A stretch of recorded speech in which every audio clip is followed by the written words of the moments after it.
அத்தியாயம் 2.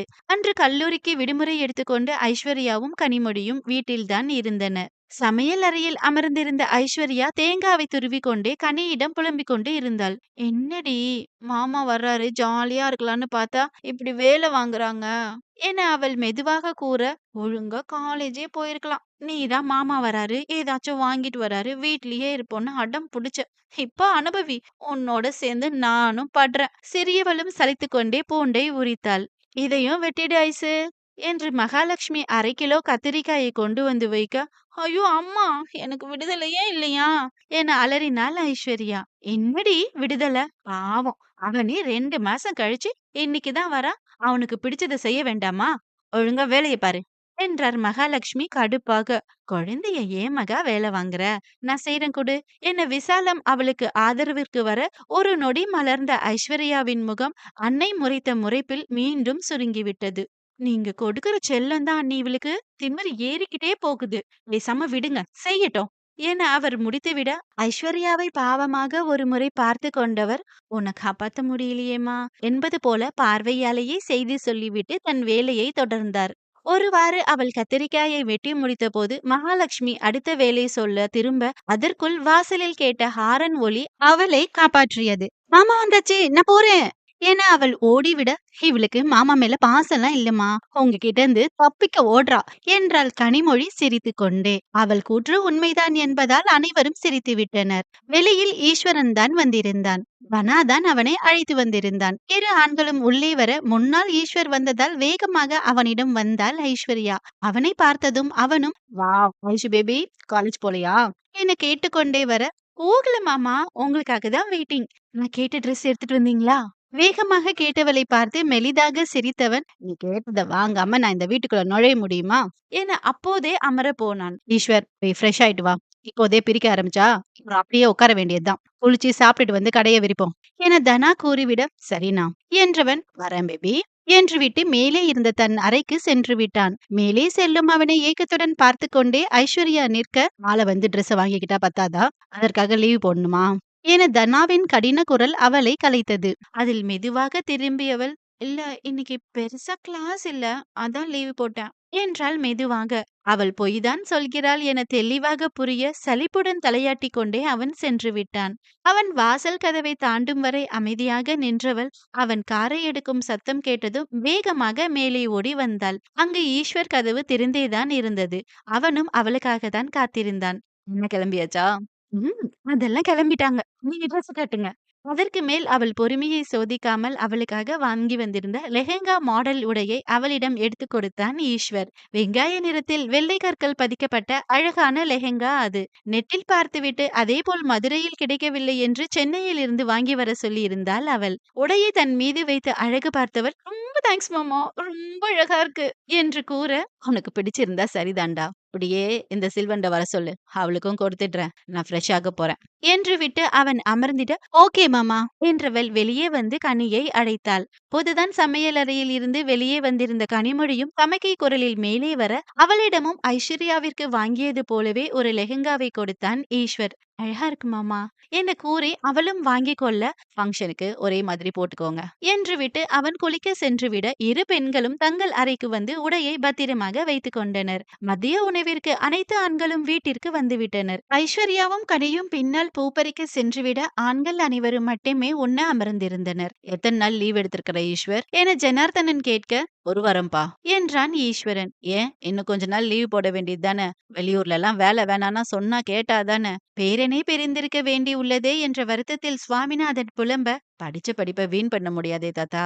இப்ப முடியாட்டினா என்ன, அடுத்த மாசம் லீவ் போட்டுட்டு வந்துடுறேன். அப்படியெல்லாம் உங்க எல்லாரையும் மொத்தமா என் தொல்லையில இருந்து தப்பிக்க விட மாட்டான் இந்த ஈஸ்வர்.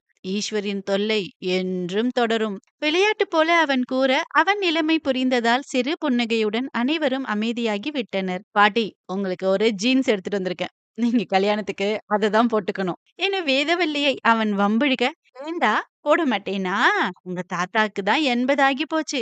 நான் எப்பவும் சின்ன பொண்ணுதான் என்றார் அவர் கெத்தாக. ஆமா ஆமா, 70 வயசுல இளம ஊஞ்சலாடுது என்று சுவாமிநாதன் கிண்டல் செய்ய மீண்டும் ஒரு சிரிப்பலை எழுந்து ஓய்ந்தது. சுவாமிநாதன் வேதவல்லி தம்பதியருக்கு அடுத்த 3 நாளில் 80ஆம் கல்யாணம் நடப்பதாக இருந்தது.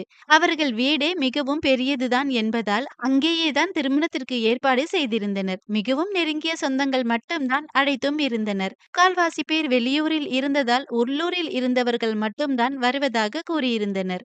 இரவு மறுநாள் அனைவருக்கும் உடையெடுக்கப் போக வேண்டுமென விசாலம் கூறிவிட தனா ஈஸ்வர் இருவரும் உடன் வருவதாக கூறியிருந்தனர். காலையில் கிளம்ப வேண்டும் என அனைவரும் இரவு சீக்கிரமாக உறங்க சென்று விட்டனர். ஈஸ்வர் தனாவை தன் அறைக்கு அழைத்துச் சென்றான். அவனுக்கு கொண்டு வந்திருந்த ஜீன்ஸ் பேண்ட்டும் டி ஷர்ட்டும் ஈஸ்வர் அவனிடம் கொடுக்க, எனக்கு எதுக்குடா இதெல்லாம், நான் இது போல எல்லாம் போடுறது இல்லையே, நீயே வச்சுக்கோ என்றான் தனா. ஆனா ப்ளீஸ், எப்போதும் ஒரே போல வேஷ்டி சட்டையில தானே சுத்துறீங்க, உனக்கு ஜீன்ஸ் போட்ட பாக்கணும்னு எனக்கு ரொம்ப நாள் ஆசைனா, எனக்கு அது போட்டுக்கொள்ளேன் என்றான் அவன் கெஞ்சலாக. தம்பி கெஞ்சியதும் சில நொடிகள் யோசித்தவன், சரி உனக்காக வேணா போட்டு காட்டுறேன், கல்யாணத்துக்கெல்லாம் போட சொல்லக்கூடாது என அவன் கூறிவிட, கண்டிப்பாண்ணா இப்ப போட்டு காட்டு என்றான் ஈஸ்வர். போதும் வெறும் வேஷ்டி இல்லை சாதா பேண்ட் செட்டி என சுற்றும் அண்ணனை அந்த உடையில் பார்க்க வேண்டும் என அவன் பல நாள் ஆசை. அது நிறைவேறப் போவதே அவனுக்கு மகிழ்ச்சியாகத்தான் இருந்தது. தனா உடைமாற்றிக் கொள்ள அவனை முதல் முறை வேறு வகையான உடையில் பார்த்ததில் ஆவென வாய் பிளந்து கொண்டு நின்று விட்டான் ஈஸ்வர். இறுக்கமான டி ஷர்ட்டில் தனாவின் திடமான புஜங்கள் நன்றாக தெரிய ஜிம்மெல்லாம் போகாமலே உடலை கச்சிதமாக வைத்திருக்கும் அண்ணனை பார்த்து அவனுக்கு ஆச்சரியமாகத்தான் இருந்தது. நான் மட்டும் பொண்ணா பிறந்திருந்தேன், ஒன்னதான் கல்யாணம் பண்ணிருப்பேனா என ஈஸ்வர் சிரிக்காமல் கூற, அடச்ச என்னடா பேசுற என தலையில் அடித்துக் கொண்டான் தனா. அண்ணா நீ எப்படி இருக்க தெரியுமா, வாவ், அது எப்படின்னா எந்த ட்ரெஸ் போட்டாலும் இத்தனை கம்பீரமா இருக்க என்றான் ஈஸ்வர் இன்னும் அவனை அளந்து கொண்டே. அதெல்லாம் என் மாமா எப்படி இருந்தாலும் அழகாதான் இருப்பாரு. திடீரென பின்னால் இருந்து குரல் வர இரு ஆண்களும் திரும்பினர். ஐஸ்வர்யாவும் கனிமொழியும் தான் நின்றிருந்தனர். கனிமொழி அவனை பார்த்து கொண்டே, செம்மையா இருக்கீங்க மாமா என கூறிக்கொண்டே வர அவனும் ஐஸ்வர்யாவை தான் பார்த்தான். அவள் அவன் முகத்தை பார்த்தாள் அல்லவா. அவனை கொஞ்சமும் கண்டு கொள்ளாமல் ஈஸ்வரிடம் வந்தவள், மாமா எனக்கு இந்த ஆப் எப்படி யூஸ் பண்ணணும் என போனை அவனிடம் நீட்ட, இன்னும் 2 பேரும் தூங்கலையா, ஆரம்பிச்சிட்டாருடா என மனதில் அலறிய ஐஸ்வர்யா, சின்ன சந்தேகம், ரொம்ப சம்பந்தமாதான், கேட்டுட்டு போயிட்டு தூங்கிடுவோம் என்றாள். அதற்கு மேல் ஐஸ்வர்யா ஈஸ்வரிடம் ஏதோ கேட்டுக்கொண்டிருக்க கனிமொழிதான் தனாவிடம் பேசிக்கொண்டு இருந்தாள். மாமா பேசாம இது மாதிரி நிறைய ட்ரெஸ் வாங்கிக்கோங்க மாமா, அடிக்கடி போடலாம்ல. இல்லடா, எனக்கு வேஷ்டி சட்டை தான் செட் ஆகும், இது சும்மா அவன் ஆசைக்கு போட்டு காமிச்சேன் என்றான் தனா. ஐஸ்வர்யா சந்தேகம் கேட்டு முடித்ததும் அவர்கள் இருவரும் சென்று விட்டனர். ஈஸ்வர் அறையை விட்டு சற்று தள்ளி வந்ததும் வாயை மூடிக்கொண்டு ஐஸ்வர்யா பலமாக சிரிக்க, என்னக்கா ஆச்சு என்றாள் கனிமொழி ஒன்றும் புரியாமல். அந்த முறுக்கு மீசைய பாத்தையாடி, ஜீன்ஸ் டி ஷர்ட் சுத்தமா அவருக்கு பொருத்தமாவே இல்ல. வேஷ்டியோடையாவது சுமாரா இருப்பாரு, மனுஷன் இதுல செம்ம காமெடியா இருந்தாரு என அவள் மேலும் சிரிக்க, உனக்கு கண்ணே இல்லையாக்கா என்றாள் கனிமொழி கடுப்புடன். உங்களுக்கு தாண்டி கண்ணே இல்ல, ரசனைய பாரு, அழகா வேற இருக்காராம். ஐயோ ஐயோ, அவங்க ரசனை தப்புதான், அத பிறகு ஆராயலாம். இப்போ நீ போய் தூங்குறியா? திடீரென காதருகில் ஒலித்த அழுத்தமான குரலில் தூக்கி வாரி போட்டு திரும்பினாள் ஐஸ்வர்யா. பின்னால் நின்றிருந்தவனை பார்த்ததும் அவள் அதிர்ந்து விழிக்க, இப்போதும் சுமாராதான் இருக்கேன் இல்லையா என்றான் தனா விடாமல். உடை மாற்றி இருந்தான். மாமா அவ ஏதாவது உளர்வா, விடுங்க என்ன கனிமொழி சமாதானம் செய்ய அவன் முகமோ கொஞ்சமும் இலகவில்லை.